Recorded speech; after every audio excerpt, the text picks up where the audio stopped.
Bonjour à tous. Je m'excuse de mon léger retard, quelques petits problèmes techniques. En tout cas, je suis ravi de partager ce moment avec vous pour aborder un point qui nous touche à cœur chez Exaec, qui est toute la problématique de RSE. Alors derrière le RSE, vous verrez, on a un certain nombre d'actions qu'on a mis en œuvre chez Exaec depuis le début et on a commencé même à incarner dès le départ ce mot et cette valeur chez nous, puisque notre baseline de Exae qui fait référence à l'hexagone, c'est ensemble faisons vivre le secteur public. Donc c'est bien une dynamique de travailler dans une collectivité ensemble, et donc notre entreprise a pour vocation et donc à cette responsabilité entre guillemets sociétale et sociale de faire vivre et de vivre avec l'univers dans lequel on travaille. Donc on a incarné ça dès le départ de la création de notre entreprise.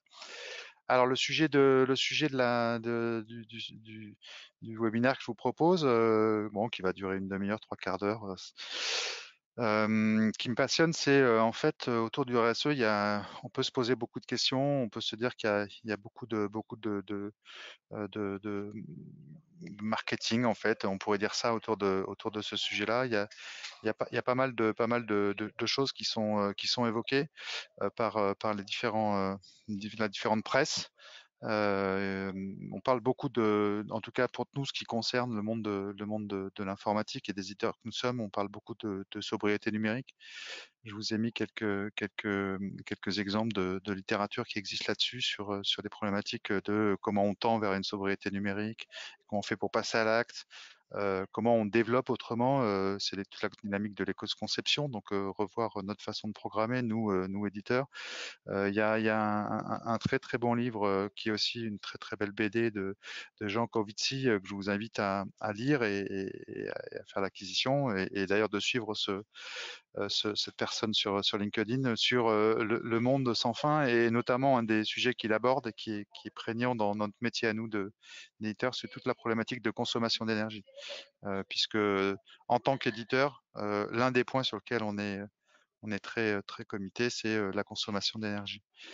Et puis je vous ai mis à droite aussi pardon, excusez-moi, un autre petit livre,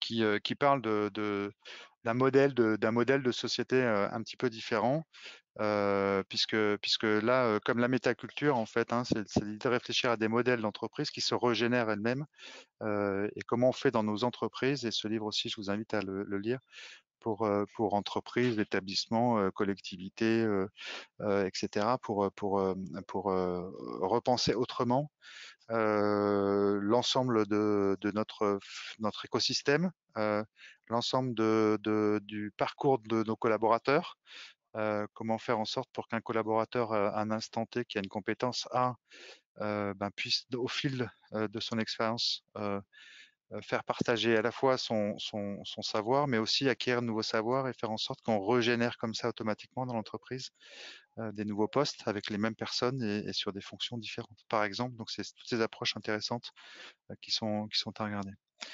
Alors, si on regarde en fait quelques constats et si on partage ça, peut-être qu'on est dans un monde où on a, et en fait, moi j'en suis convaincu et chez Xae on l'est, on est dans un monde qui s'est un peu emballé.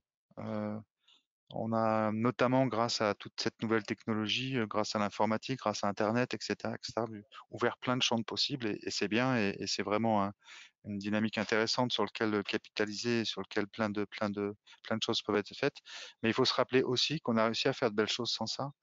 Et je vous faisais juste part de la NASA, vous savez, qui a envoyé Apollo 11 sur la Lune en 69. Donc on parle de plus de 60 ans de ça maintenant. À peu près 60, un petit peu de moins.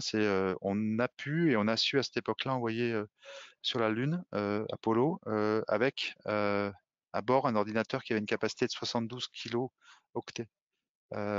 C'est même pas le poids actuel d'un mail aujourd'hui, quoi, en gros, pour faire simple. Donc vous imaginez avec le nombre d'emails que l'on a, tous les fichiers rattachés sur nos emails, toutes les vidéos, etc., le nombre de kilomètres qu'on pourrait faire en plus pour aller sur la Lune. Donc je pense qu'il y a on est à un moment là dans la société, et on le voit bien aussi dans nos vies de tous les jours, et puis dans les différentes discussions qu'il peut y avoir, et puis toute la problématique de climat, etc., etc., où on doit se réinterroger probablement sur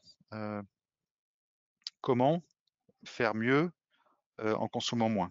Voilà. Et ça, c'est l'enjeu aujourd'hui que l'on a en consommant moins et en faisant référence aussi à des choses qu'on a su faire justement avec moins de consommation. Alors, dans le cadre de la réflexion que je vous proposais ce soir et du travail ce soir ensemble, c'était de se dire, et le secteur public et la RSE, en fait, si on commence à se poser la question, euh, est-ce que le secteur public, quelque part, est RSE? Et en fait, très vite, quand on regarde les missions du secteur public, très vite, on se dit qu'en fait, quand on est un acteur du secteur public, et ben, par la définition même de quelles sont nos missions, ben, on est une entreprise qui met en œuvre la RSE, puisque les missions sont de 4 ordres principaux hein, dans le secteur public. C'est une dynamique d'ordre et de régulation. Et donc la régulation, ben, on voit bien aujourd'hui l'enjeu de la régulation dans tout ce qui peut se passer en termes de consommation, et j'en reviendrai tout à l'heure avec un certain nombre de textes de loi qui sont mis en œuvre. Tout ce qui concerne la protection sociale et sanitaire, donc toute la dynamique du bien-être, on va dire, hein, et donc tout ce qui touche autour du collaborateur, de l'individu, et comment faire pour qu'à un moment donné, justement, dans une société, ben, toute cette bienveillance converge sur le bien-être. Un autre élément important, c'est l'éducation et la culture. Et on verra que dans les différents piliers aujourd'hui autour du RSE, souvent il y a une part importante qui est justement comment faire grandir les gens, comment accompagner les gens, comment les éduquer. Et donc la dynamique d'éducation et culture, et puis toute la dynamique économique qui est un enjeu pas neutre dans la RSE, puisque la RSE, c'est aussi avant tout s'interroger et se poser la question de se dire comment justement contribuer dans mes investissements à faire en sorte, parce qu'ils sont raisonnés, de contribuer à la sauvegarde de la planète, ou etc., un certain nombre d'enjeux qu'on peut se fixer. Et à ce titre-là, il y a des initiatives qui sont prises et des choses qui se font de plus en plus et qui vont s'inscrire de plus en plus, hein. Vous avez probablement entendu parler du budget vert, et donc qui est mis en place, hein. L'État l'a mis en œuvre, qui est l'idée de présenter non plus un budget à travers des chiffres et des investissements, mais plutôt de présenter un budget en l'orientant sur mon budget contribue à combien dans la dynamique de sauvegarde, de protection, et donc de la contribution aujourd'hui à la RSE à la RSE. Et donc là, c'est des choses qui sont aujourd'hui poussées en exemple par l'État, avec c'est la deuxième année que ça va être fait, donc des éléments comparatifs d'une année sur l'autre. L'idée, c'est qu'à terme, ces éléments-là deviennent obligatoires dans l'entreprise, dans les établissements ou dans les collectivités. Donc cette notion-là va très vite se répandre. Euh, ce que je vous ai mis à droite, c'est que c'est un peu un pendant par rapport au privé, un parallèle par rapport au privé en fait, hein. On parle de RSE, dans le privé, c'est le social, l'économique, l'environnement. Donc, il manque un peu la dimension, on va dire, environnementale dans la mission du secteur public. On pourrait dire ça, même si la régulation et l'ordre, c'est bien dans un contexte d'environnement. Et il existe des normes aujourd'hui dans le public, dans le privé, pardon, comme la norme ISO 26000, hein, qui sont des normes qui décrivent en fait comment atteindre cette dynamique sociale, économique et environnementale, et comment la mettre en œuvre, et à travers un certain nombre de critères. Et si vous regardez les critères, vous allez voir très vite qu'il se rapproche de la mission et de l'ordre des fonctions principales du secteur public. Donc en fait, quand on parle de RSE dans le secteur public, on ne devrait presque pas en parler, puisque de toute façon, c'est la mission même du secteur public. Voilà, donc c'était une petite remarque que je voulais faire. Alors après, la RSE, on peut l'aborder de deux façons. Soit on l'aborde sous une dynamique de contrainte, soit on l'aborde sous une dynamique d'opportunité. Comme de toute façon, les choses doivent bouger, et ben en fait, il faut faire un pas. Vous savez, quand on se met en mouvement, pour se mettre en mouvement, quand on est debout, ben, la première des choses, c'est qu'il faut créer un déséquilibre, parce que c'est en vous déséquilibrant que vous allez vous rattraper avec un pied, que vous allez vous mettre à marcher, etc., etc., etc. Donc là, on est dans une étape maintenant où et on verra un peu l'histoire. L'État pousse fort et prend des initiatives. Et au-delà même de prendre des initiatives, eh ben, va régir les choses. Et je vous ai mis en bas le continuum de promulgation de de la loi RIN, hein, RIN voulant dire réduire l'empreinte environnementale du numérique. C'est une loi qui est spécifique au secteur public. Donc c'est une loi qui a été déposée au Parlement par un député de l'Ain, ensuite qui a été adoptée et qui est promulguée depuis le 16 novembre 2021. Et en fait, si je vous en parle, c'est parce que vraiment il faut l'appliquer et on n'entend pas trop parler en fait. Or, c'est un sujet qui devient très prégnant et sur lequel, puisqu'on est dans une relation autour du numérique, ben on se doit en tant qu'individu et en tant que donc consommateur et nous en tant que fournisseurs de répondre à une certaine norme, à un certain nombre de sujets. Alors cette noix, en gros, j'en ai extrait cinq pavés importants hein, pour que vous preniez connaissance de ça. La première chose, c'est le fait de faire prendre conscience de l'impact environnemental du numérique.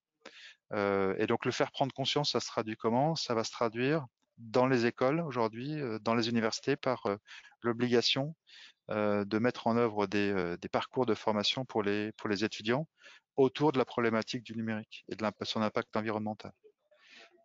Donc c'est à mettre en œuvre. Et puis dans l'entreprise et dans les établissements et dans le s'il vous plaît dans nos établissements et demain aussi il y aura des obligations de former nos collaborateurs et de sensibiliser nos collaborateurs à ces sujets-là. Deuxième axe qui existe, c'est de favoriser les usages numériques et écologiques vertueux. Alors ça veut dire quoi quand on dit favoriser les usages économiques et vertueux à travers cette loi-là? C'est notamment de se dire et donc de définir des modalités d'usage, c'est-à-dire se dire à un moment donné, et donc il va y avoir des contrôles qui vont être faits autour de ça, et puis même des interdictions. Par exemple, l'utilisation des vidéos. Aujourd'hui, on a tous la possibilité à titre individuel de pouvoir consommer des abonnements complets de consommation de vidéos. Demain, ça sera plus possible. C'est-à-dire on va interdire la consommation full vidéo parce que ça consomme trop en fait. Et donc, c'est comment on fait pour toujours utiliser le média vidéo, mais dans une consommation raisonnée. Et donc, pour favoriser un usage vertueux écologique. La dynamique, c'est aussi de promouvoir une stratégie numérique responsable dans les territoires. Alors, vous avez les uns et les autres, et vous le savez, aujourd'hui, des budgets qui sont alloués et qui sont de plus alloués, et vous travaillez les uns les autres justement à faire en sorte de contribuer par des investissements autour du numérique à la réduction d'un certain nombre de sujets. Et donc là, c'est un point là aussi qui est important. Ensuite, il y a un point qui tient à cœur dans cette loi-là et qui oblige, c'est limiter le renouvellement des appareils numériques. Alors, on a des sujets qui touchent autour d'obsolescence. Vous savez qu'aujourd'hui, il y a beaucoup de choses, des faits ont été décriés en fait autour de ça. C'est-à-dire que le fait nos machines à laver, bref, tous ces outils qu'on utilise au quotidien, potentiellement, sont programmés pour durer 3, 4, 5 ans. Aujourd'hui, cette loi oblige à ce que chaque appareil numérique qu'on utilise ait une durée de vie de 10 ans. Et donc doit continuer à tourner sur les 10 années à venir. Alors ça veut dire quoi? Ça veut dire, par exemple, en termes d'impact pour nous éditeurs, c'est quand on vous développe un outil qui a une technologie A, qui nous appartient ou qui appartient à notre éditeur, par exemple, on est engagé à vous faire fonctionner cet outil-là en l'état pendant 10 ans. Il y a derrière des implications pénales qui sont inscrites dans le texte de loi.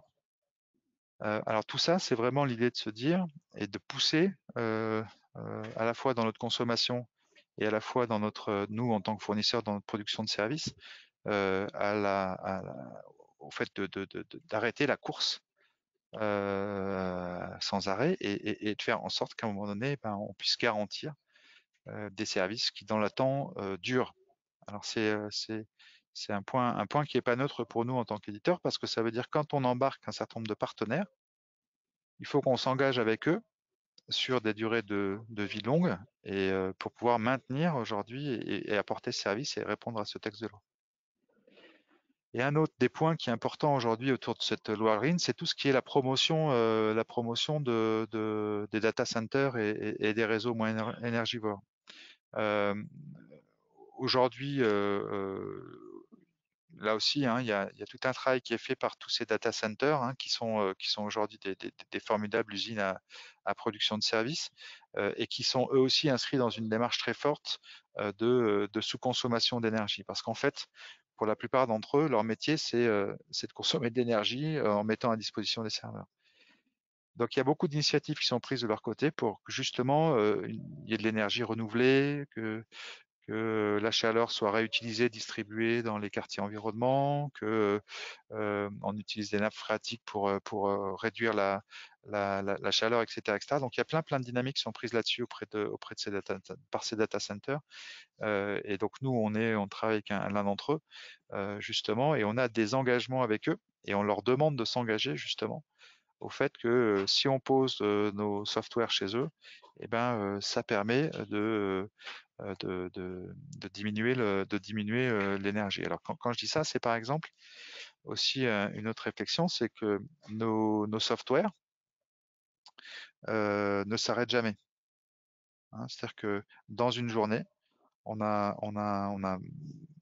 ils sont toujours en train de tourner. Et donc quand on est avec des data centers comme ça, en fait, ben, on consomme aujourd'hui une énergie sur toute la journée, 24 heures sur 24. Donc on réfléchit aujourd'hui avec nos partenaires au fait qu'à un moment donné, les serveurs puissent être coupés à un moment donné, ce qui fait qu'il y a moins de consommation d'énergie. Et faire ça, ça nous oblige nous aussi à repenser notre programmation de software, parce que ça veut dire qu'à un moment donné, il faut que nos softwares soient coupés, se coupent automatiquement, etc. Qu'il y ait des périodes dans lesquelles il n'y a plus de consommation. Et donc, ça nous oblige à repenser là aussi notre façon de concevoir et d'instruire nos logiciels. Donc ça, c'est un autre exemple d'application très concrète sur lequel travailler. Et tout ça avec un objectif qui est assez fort, hein, poussé par cette loi, et il y a l'ADEME donc qui travaille autour de ça, qui est d'arriver à un terme à définir un Nutri-Score numérique pour chaque éditeur que nous sommes, à l'instar de ce qui existe aujourd'hui dans le monde automobile ou dans le monde de l'immobilier. Quand vous achetez un appartement, ben, vous avez A, B, C, D, E, etc. Et vous savez très bien qu'aujourd'hui, les nouveaux textes de loi, par exemple, je crois que c'est les G et H aujourd'hui vont tout appartement, tout propriétaire qui a un appartement qui a une note, je crois, inférieure à E, et n'a plus le droit de louer son appartement tant qu'il n'a pas fait les réparations pour isoler, etc., etc., etc. Voilà. Et ben c'est un peu la même dynamique, c'est-à-dire qu'aujourd'hui, tous les éditeurs vont être appréciés demain sur un Nutri-Score numérique. Et au fil de l'eau, ça va devenir un avantage concurrentiel. En tout cas, c'est comme ça qu'on le perçoit nous, puisque on a tous les éditeurs développés, voilà, comme c'était autorisé. C'est-à-dire qu'on n'a pas regardé, on n'a pas imaginé quand on a développé nos produits la problématique de la consommation. Et donc demain, on va avoir tous une mauvaise note. Et le problème d'avoir une mauvaise note, c'est que comme pour les voitures, c'est-à-dire que c'est vous, en fait, en tant qu'établissement, qui allez devoir payer, puisque si vous décidez d'utiliser un logiciel qui a une note E, F, G, etc., bah, vous allez devoir payer une taxe. Parce qu'en fait, comme vous allez accepter d'utiliser des outils qui consomment beaucoup d'énergie, qui n'ont pas la performance souhaitée, et ben du coup, c'est comme quand vous voulez acheter une grosse voiture, un SUV aujourd'hui, ben il n'y a pas d'interdiction de le faire, mais sauf que vous devez payer une taxe pour pouvoir consommer. Et ben demain, au niveau du software, ça va être la même chose. Et donc, quand on dit demain, on parle de 2024. Donc, on parle d'une mise en pratique de ces choses-là sous 1 an et demi, 2 ans. Voilà. Donc, on est en train, nous, en tant qu'éditeur, de travailler avec l'ADEME justement pour définir les critères de notation, pour s'aligner là-dessus. Et donc, c'est un des points importants de cette loi-là pour vous montrer que quelque part, l'État pousse et contraint, en fait, hein, pour créer la dynamique et pour tous nous mobiliser et nous obliger quelque part et donc vous obliger, vous, demain, à se repositionner. Alors, si je refais un petit constat et je reviens un peu sur l'évolution du RSE en France pour que vous puissiez, là aussi, il faut qu'on conscientise un certain nombre de choses. En fait, au départ, en 2000, il y a eu des premières réflexions qui ont été posées sur des dispositifs juridiques, notamment pour travailler sur tout ce qui était la transparence sociale et environnementale des entreprises. Donc, commencer à un moment donné à imposer et à encadrer un certain nombre de sujets autour de la transparence de l'entreprise. Puis chemin faisant, il y a quelques lois qui ont commencé à réguler un certain nombre de choses pour arriver en 2010 à la loi sur le Grenelle et la publication des normes ISO 26000 dont je vous ai parlé tout à l'heure. Donc, on a commencé à normaliser en fait derrière le terme RSE, qu'est-ce que ça voulait dire, et donc les différents sujets sur lesquels travailler. Et puis si on continue un peu dans le temps, en 2013 notamment, il y a l'État qui a commencé à travailler une plateforme d'action globale pour le RSE. Et vous verrez que, et en 2015, en 2020, on est parti sur le plan national de l'État qui s'est dit, ben, je vais commencer notamment à acheter responsable et donc à travailler sur toute la problématique d'action pour les achats publics durables. Euh, et puis voilà, au fil de l'eau, on arrive jusqu'en 2027, un plan de mise en œuvre des principes directeurs des Nations Unies, et notamment avec une action publique, un plan d'action publique 2022. Plan d'action publique 2022, donc on est en 2022, qui est pas complètement abouti, mais qui avait pour but de faciliter, améliorer, moderniser les pratiques en passant par le respect des agents. Donc c'était la dynamique sociétale hein, des établissements, les usagers que nous sommes en tant que consommateurs, mais aussi déjà d'inscrire une démarche d'objectifs de numérisation pour améliorer toutes les problématiques d'environnement et améliorer les services et l'efficacité des services. Alors tout ça pour montrer qu'en fait, c'est pas quelque chose qui date d'hier, hein, c'est quoi voilà, mais c'est quelque chose qui date depuis 20-25 ans. Et c'est pour ça qu'aujourd'hui, donc les chemins faisant, les choses se sont posées, les piliers sont là, et que maintenant il y a une vraie accélération. Et tout ça conforté en plus parce que dans notre quotidien maintenant, eh ben on le voit tous, on a tous passé un mois de juin au chaud, où on a tous constaté un certain nombre de phénomènes climatiques qui ne laissent plus de doute au fait qu'il faut aller vivre. Et donc on est maintenant dans cette étape-là. Alors, chez Exae, pour vous montrer un peu les actions qu'on met en œuvre, vous savez, quand on raisonne RSE, il y a 17 aujourd'hui ce qu'on appelle des ODD, Objectifs de développement durable, qui sont proposés, donc qui sont en fait des thématiques sur lesquelles on peut les uns les autres se positionner et puis y travailler. Il y a des sujets autour de la pauvreté, ça c'est le 1. Il y a des sujets autour des inégalités, c'est le 10, donc réduire les inégalités entre les personnes. Il y a des sujets autour de l'eau propre, l'assainissement, donc des problématiques autour de ça, etc. Nous, chez Exae, on a fait un choix qui est assez simple, c'est on a travaillé 4 piliers. Les piliers de l'inégalité, les piliers de la consommation, et de la production responsable, des piliers d'éducation et les piliers de bonne santé, bien-être. Et on a décidé de concentrer notre énergie là-dessus. Alors, on a une jeune entreprise, hein, et donc on travaille sur ces sujets depuis maintenant 1 an et demi, 2 ans. La première chose, sur les inégalités réduites, on a travaillé fortement sur l'égalité homme-femme dans le recrutement, sur les problématiques de rémunération, etc., etc. Et tout ça pour améliorer notre score autour de ça. Donc ça, c'est par exemple un exemple très concret qui fait qu'aujourd'hui, on a un score de 81, alors que quand on a récupéré l'entreprise, on avait un score de 72, 74, 75. Donc on s'est nettement amélioré sur ces sujets-là, et ça fait partie aujourd'hui de notre approche de travail. Dans chaque période de négociation de ce qu'on appelle la NAO, hein, cette égalité professionnelle et de rémunération est un sujet qu'on passe en premier avant d'envisager autre chose. Donc ça, c'est un exemple très concret que l'on met en œuvre. Et voilà. Deuxième chose sur la consommation et la production durable, production responsable. Donc là, on est clairement dans ce que je vous ai évoqué avant, c'est d'essayer de concevoir et imaginer nos produits différemment. Alors à la fois en utilisant des prestataires avec lesquels on travaille pour pouvoir justement disposer d'outils modernes qui sont conçus dès le départ, autoconçus, euh, éco-conçus, on va dire, pour pouvoir d'office vous proposer des services non consommateurs. Et puis c'est aussi sur la consommation et la production responsable, le fait de travailler notre développement en mode éco-responsable et donc nos propres développements.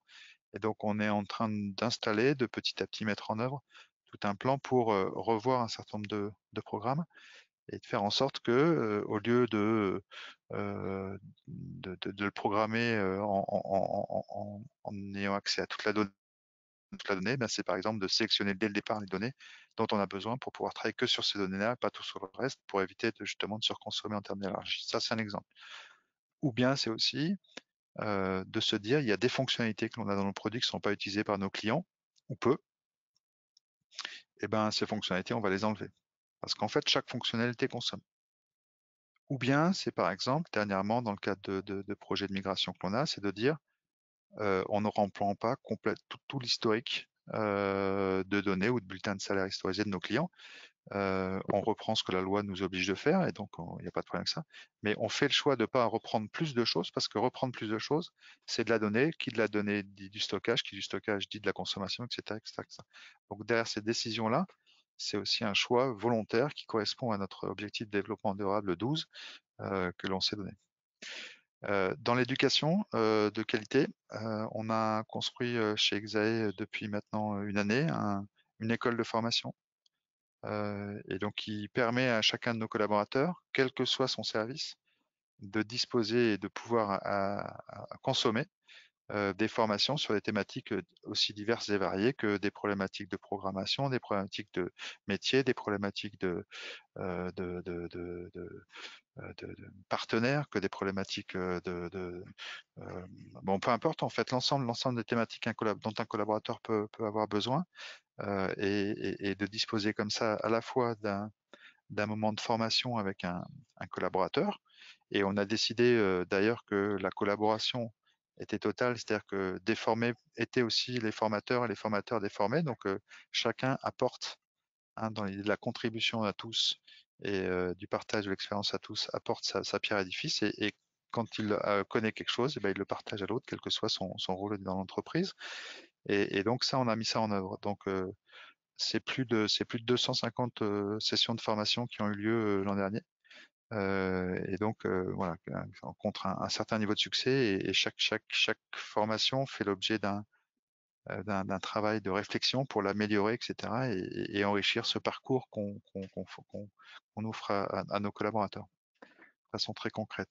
Si on prend la bonne santé et le bien-être des collaborateurs, donc on a créé un certain nombre de chartes sur l'écoute, etc., sur le respect, voilà, des éléments qui pour nous sont chers. Et puis dans certains sites, on a mis à disposition à la discrétion des collaborateurs, parce que c'est aussi qu'ils sont moteurs là-dessus, par exemple des paniers de fruits une fois par semaine et autres, pour justement créer des moments où le collaborateur peut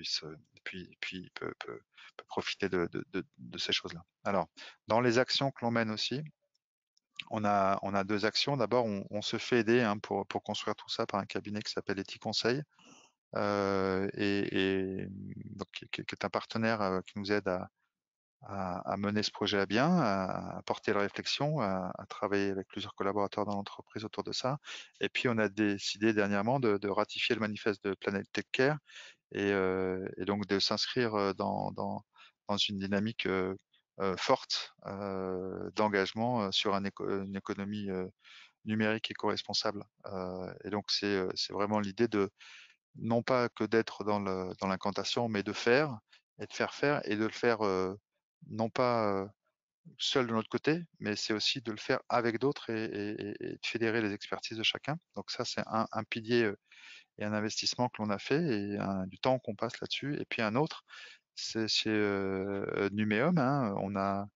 On pilote aujourd'hui en partenariat avec Orange tout un atelier autour de justement de la sobriété numérique. Donc il y a un groupe de travail qui porte ces réflexions autour de ça, qui interpelle les ministères et autres euh, euh, organismes responsables sur ces sujets-là pour influer, pour motiver, discuter, pour proposer, etc., etc. Et donc, nous assumons avec Orange la présidence de ce groupe de travail-là au sein de Numéum, qui est le syndicat des éditeurs en fait français. Donc là aussi, on le fait avec beaucoup d'énergie. Alors tout ça avec un objectif. Hein, je vais essayer de vous poser quelques sujets qui sont nous en tant qu'éditeurs, on est concentré sur deux sujets forts qui sont l'obésiciel. Je vous en ai parlé, les fonctionnalités qui servent à rien. Il y a plein de codes qui sont pas utilisés, il y a plein d'espaces disques qui sont là aussi pas utilisés, il y a plein de ressources. Donc, en fait, c'est tout ce qui consomme. Donc, comment on fait aujourd'hui pour lutter contre ça? Et donc, c'est là où on revisite notre façon de faire. Et puis, lutter contre l'infobésité. Alors, l'infobésité, je vous en parlais avec les bulletins de salaire tout à l'heure, c'est beaucoup d'informations stockées. Et en fait, ces informations, elles servent à rien. Et donc c'est inutile. On travaille on fait beaucoup d'analyses sur une grosse masse de données, alors qu'on sait dès le départ que ça va être que sur quelques données. Donc comment on fait pour qu'il y ait une analyse qui soit beaucoup plus concentrée. Et puis tout ça, effectivement, c'est de l'énergie inutile et consommée. Et donc on est vraiment, nous, en tant qu'éditeur, dans ce qu'on veut vous proposer, c'est une dynamique qui fasse que demain, la consommation sera moins forte. Et donc ça se traduit comment? C'est qu'il faut que notre utilité elle soit utile. C'est-à-dire on doit faire ce dont vous avez besoin, mais pas surfaire. D'où les fonctionnalités qui ne servent à rien, ne pas les faire. Durable, j'en ai parlé tout à l'heure avec la loi RIN qui l'oblige de ça, la dynamique d'obsolescence. Accessible, c'est-à-dire qu'on doit faire en sorte qu'à un moment donné, il n'y a pas de barrière à l'usage et qu'il n'y ait pas, pour rentrer chez nous et utiliser ces outils-là, justement, le besoin de consommer plus. C'est juste, vous pouvez consommer tout de suite. Et puis les conceptions dont je vous en parlais. Voilà. Et donc on est en train de travailler, je vous le disais tout à l'heure, sur la partie software justement, et notamment on est en train de travailler avec un certain nombre d'acteurs qui sont ici cités, réfléchir avec eux sur justement comment mesurer nos softwares, nos programmes, et puis du coup travailler aux endroits où là, dans ces coins-là, il y a beaucoup d'énergie à gagner et donc du coup à s'améliorer. Voilà. Alors ça, c'est la partie software. Et puis il y a un autre sujet dans les actions RSE qu'on mène, c'est toute la partie autour de nos collaborateurs et de la consommation de l'entreprise que nous sommes. Et on travaille avec un partenaire depuis pas longtemps qui s'appelle Carbo. Et Carbo, c'est une plateforme en fait qui permet de pouvoir mesurer le bilan carbone de consommation de notre entreprise. Et alors c'est assez rigolo. C'est assez rigolo parce que quand on raisonne bilan carbone dans l'entreprise, il y a plein d'items qu'on n'imagine pas. Et notamment dans les différents items, pour nous qui nous déplaçons beaucoup en clientèle, c'est mesurer par exemple l'impact de tous les transports que prennent l'ensemble de nos collaborateurs et tous les déplacements que font l'ensemble de nos collaborateurs et donc la consommation. Donc Carbo, qu'est-ce que fait Carbo en fait? Et on a lancé cette dynamique-là, c'est une plateforme dans laquelle chaque collaborateur est interrogé et donc précise son mode de consommation d'un certain nombre de choses, déplacement, électricité, outils informatiques, etc., plein de choses. Et puis ça va nous donner à la fin une notation, donc c'est la démarche de certification. Et puis ensuite, une fois qu'on a ça, c'est l'idée de dire sur quoi on va travailler pour s'améliorer. Voilà. Et tout ça de façon participative, puisqu'on a décidé de le faire avec nos collaborateurs dans l'entreprise. Et donc chaque collaborateur a la vision collective de la consommation et la vision individuelle de la consommation, ce qui l'incite, et en tout cas c'est ça l'idée, à ce que chacun d'entre nous soit acteur de cette dynamique-là et non pas une directive ou une volonté d'entreprise donnée, c'est que chacun contribue de façon individuelle en regardant lui-même comment il consomme à améliorer les choses. Voilà. Donc, juste pour conclure la présentation que je vous proposais, vous allez recevoir dans vos boîtes de mail, prochainement un livre blanc que l'on a fait sur l'agent public, acteur de la transition écologique. Alors, ce que vous trouverez dans ce livre blanc-là, je ne vais pas tout dévoiler, mais vous allez voir, on a aussi fait le choix chez Exae de travailler avec des partenaires. Donc, quand on vous propose aujourd'hui une solution software, en fait, c'est des solutions qu'on développe nous, puis un certain nombre de partenaires avec lesquels on travaille. Et vous verrez dans ce livre blanc-là que le choix des partenaires, et si on a choisi un certain nombre de partenaires, ce n'est pas pour rien. C'est parce que justement, ils s'inscrivaient dans notre démarche dès le départ d'Exae, et cette démarche RSE, parce que les partenaires avec lesquels on travaille sont clairement inscrits dans cette dynamique-là. Et puis voilà, vont vous le témoigner, vont vous le démontrer. Et je vous laisserai du coup lire ce livre blanc et revenir vers nous là-dessus pour échanger. Alors partenaire, et puis vous verrez aussi, et comme vous je suppose, et ça m'intéresse d'avoir éventuellement des échanges autour de ça pendant ce séminaire-là, il y a beaucoup aussi d'initiatives qui sont prises de la part de nos clients pour pouvoir contribuer à cette dynamique de responsabilité sociale de l'entreprise et sociétale. En fait, c'est voilà, je pourrais citer une de nos collectivités, par exemple à Lyon, bon, qui aujourd'hui, par exemple, a essayé de proposer du covoiturage. Et donc l'idée, c'est pour pouvoir favoriser ce covoiturage-là, c'est de rémunérer les chauffeurs qui se mettent en dynamique de vouloir covoiturer. Alors c'est une somme 4, 5, 6 euros, hein, c'est pas très significatif, mais c'est juste marquer le geste. Et en fait, cette ville-là a mis à disposition aujourd'hui des arrêts, comme des arrêts de bus, où en fait vous pouvez vous positionner, et puis il y a des voitures qui covoiturent, donc elles ont un tampon et qui viennent vous chercher, etc., etc. Et donc tout un réseau comme ça de transport qui a été mis en place, justement pour contribuer au fait qu'on utilise moins de voitures, qu'on consomme moins, etc., etc. Donc il y a plein de choses comme ça intéressantes, et vous allez voir, il y a plein de belles histoires qui sont racontées dans ce livre, et de belles initiatives, et que montrent qu'en fait, en réfléchissant un peu, en se posant un peu, on peut faire plein de choses, et il y a beaucoup de choses, alors ce qu'on appelle nous en termes souvent informatiques de quick win, des choses qui sont assez simples à faire, et puis du coup souvent qui sont plaisantes, parce que quand elles sont faites, du coup elles apportent beaucoup de satisfaction et de résultats très rapides. Voilà. Voilà ce que je voulais partager avec vous, en tout cas l'objectif du rendez-vous d'aujourd'hui. Je ne sais pas s'il y a des questions. Je ne vois Est-ce pas que, de questions. est-ce que Non, vous pas de avez questions pour le éventuellement de moment. questions ou pas? N'hésitez pas à les saisir dans le chat qui est prévu à cet effet.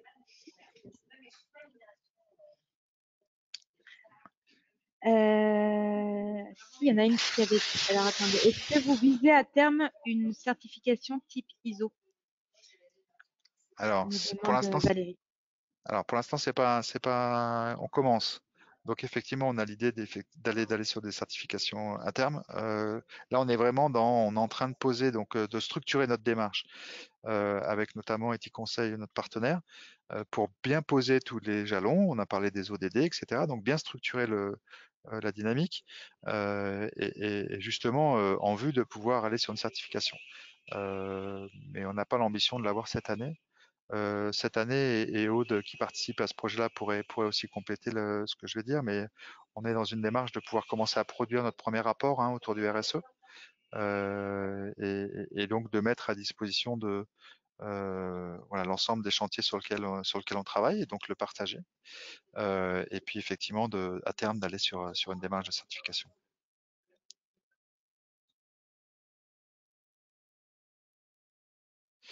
Voilà. Je ne vois pas d'autres questions. Bon, j'espère que ça vous aura plu, intéressé. Si vous voulez changer, pas de problème pour partager, échanger, continuer à échanger sur ce sujet-là. Vous allez recevoir à l'issue de cette présentation un, un- un message qui va vous permettre de pouvoir d'abord vous remercier, et puis pouvoir télécharger un certain nombre de votre présence, et puis pouvoir télécharger un certain nombre de documents ou autres pour pouvoir justement vous poursuivre cette discussion. Et puis voilà, toutes les équipes Exae en tout cas vous remercie de votre présence, et puis il reste à votre disposition pour partager avec vous, et puis aider ensemble à construire un monde meilleur demain. Voilà. Merci, bonne soirée. Merci. Bonne fin de journée. Au revoir.